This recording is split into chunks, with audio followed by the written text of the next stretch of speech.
everyone. This is Katie Johnson. I am your host, and this is Real Talk, brought to you by Real Raw Records. Today's topic is, did you know? Now, for those of you who didn't know, because you're a new follower of mine or a new subscriber, some of our topics, or most of our topics, are posed as questions. But this particular topic we've had before, but we have it concerning different subjects, okay? And today, the question is, did you know that there's a lot of negative things going on in our news media? Of course you knew that. But did you know that it's your fault? You said, damn, bitch, I just started watching your show. How in the hell are you going to just tell me some shit been going on before I was even born? It's my fault. Okay, well, just hang tight and let me explain, okay? Our news media, as most people know and are aware of, is, I would say, about 99% negative stuff.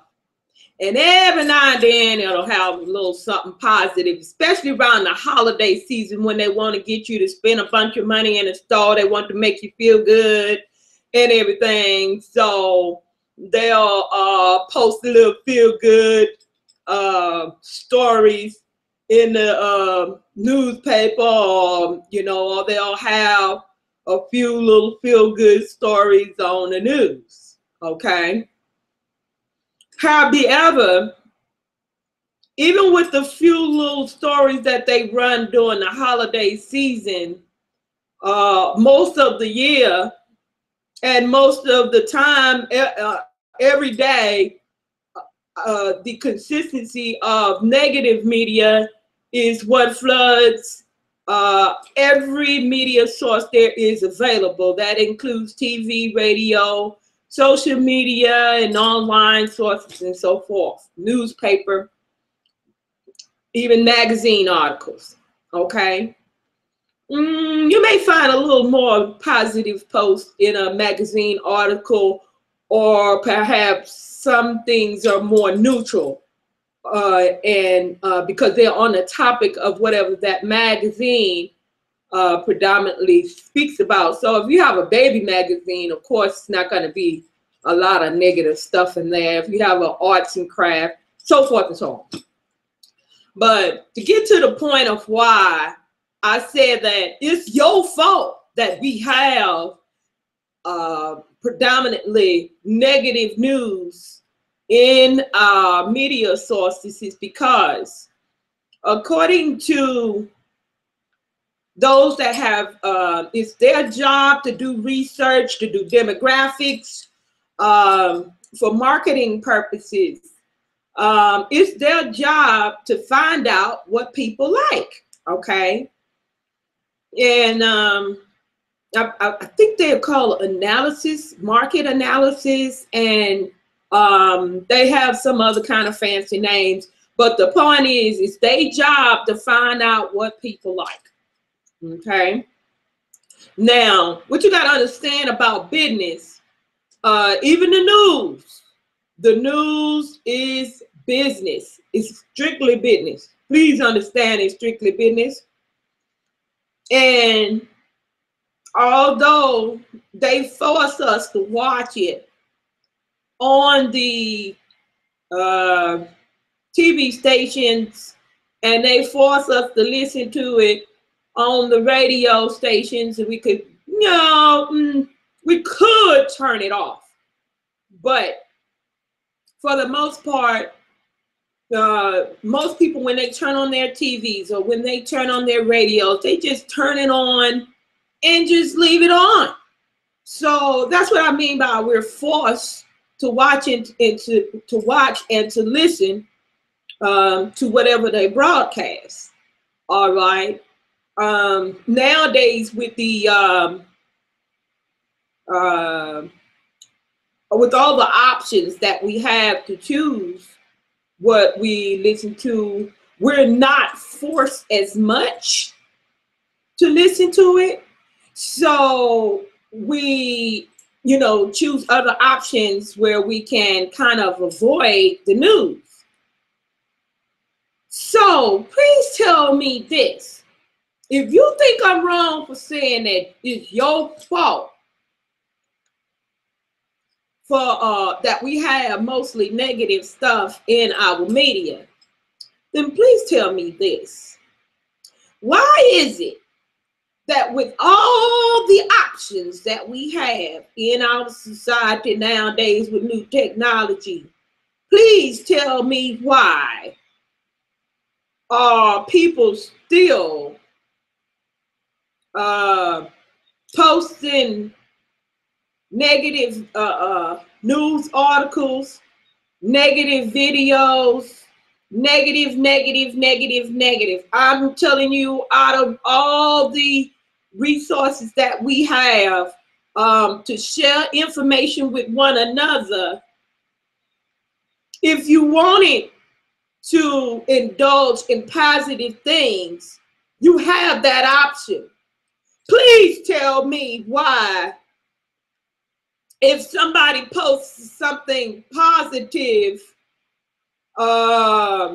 they have like 23 likes on Facebook, no shares, maybe 3+1s on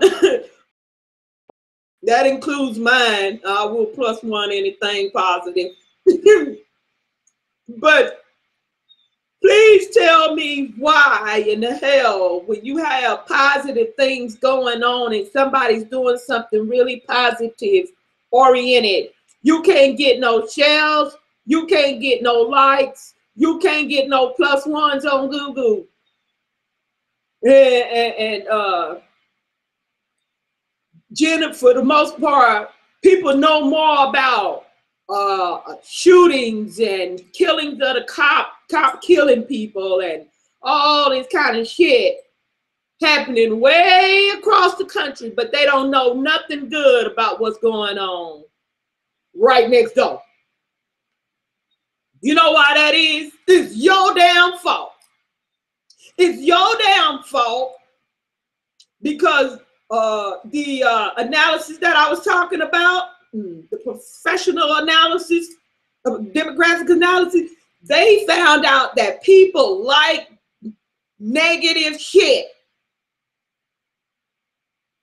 That 80% of our population gravitate to anything negative. They not lying. I've even found this out and did a little researching on my own. I have gone on other people's post positive things. They didn't even respond. You know how when somebody writes something positive on your post and you just +1 it to let them know, I thank you for, you know, posting something positive, or thank you for sharing, or whatever like that. All right. Well, guess what? Whenever I've written something positive on people's posts, they ignore it. Other people ignore it. But as soon as I put something negative, or not even negative, but voice an opinion that differs from theirs, they attack. I mean, it's like they was waiting to see. They ain't even let me press enter before I could get my before I get my comment on their post before they answer me back talking shit. Now you know that's a shame. Now you know you need your ass whooped for that. You know you need your ass whooped for that, right? Well, if you don't know you need your ass whooped, Candy here to tell you, baby, you need your ass whooped for that. Not literally, but I am verbally whooping y'all asses today, okay? Because you can't get people to, I'm always posting positive shit. I am a balanced person, so I post controversial things all the time. Okay. But I'm always posting. I'm always doing good shit. So I have good shit to publicize. My record label is doing some very awesome and positive things in the community. We can't even get y'all to share a damn video. Let somebody know that's struggling in their career in the art and music industry. Hey, it's a non-profit record label that's not greedy and out there to just use artists to make mega bucks, and then the artists get crumbs in comparison to the billions of dollars that the record labels are making off of them. All right, that's something to talk about. That's something that's worth sharing. All right. I take that back. Y'all will share something positive. Post when people digital pimping. It's what I call digital pimping. When they post pictures of their children of anybody child, and because they think, oh, this is a cute baby picture, you know, I'm gonna get a whole bunch of likes and comments and shares off of this picture, and they do. All right, that's what I call digital pimping. All right. They pimping for Facebook likes and +1s and stuff on Google, and shares on and thumbs up on YouTube. So that's what I call digital pimping. People using their dogs now. I mean, anything go to get a like and a thumbs up these days. Your dog, your children, poor children being pimped the fuck out online. It's so ridiculous. It's sickening, really, to tell you the truth. The way people use their animals. They know people. I know I'm an animal lover.